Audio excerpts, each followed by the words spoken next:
Speak Persian, is that your home language? Yeah. Very good. There's a very rich tradition of philosophy. Philosophy. In that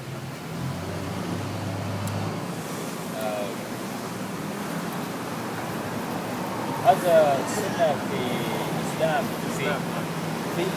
ليس في الإسلام لكن في بيرشيا في أفغانستان وإيران هذا سنة في ثقافة هذا قسم الثقافة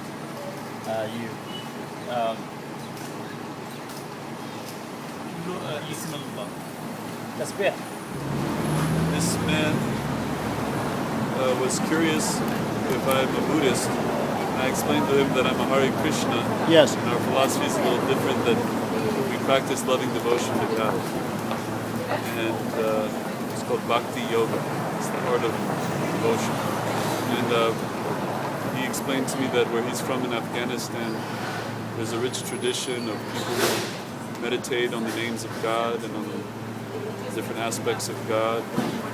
And he said he'd like to introduce his wife, or I'm sorry, his adopted mother to us because she might be interested in this type of spiritual knowledge. And so I invited him to come to our center, which is just down the street on Allen's Lane. He told me he lives only 2 blocks from here. Do you understand Arabic? I understand Arabic pretty well. How so?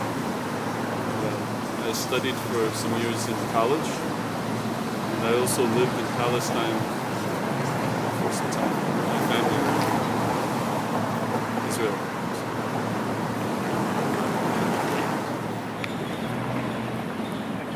Thank you.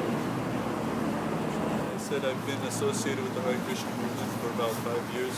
In the 80s and 90s, there were problems, you were saying. And yeah, there's some history. Actually, there's a spiritual master who lives in town. His name is Ravindra Swarup Das, and he is very learned, PhD and scholar. And he knows the whole history of the Hare Krishna movement. He can give full detail and insight. But that didn't turn you off the past history of it? The 80s and 90s, I was so little. I was just born in the 80s. Okay. But I didn't know anything about it. But that time, there were so many upheavals and disturbances and tragic occurrences. Many of the devotees were discouraged from continuing with their spiritual life.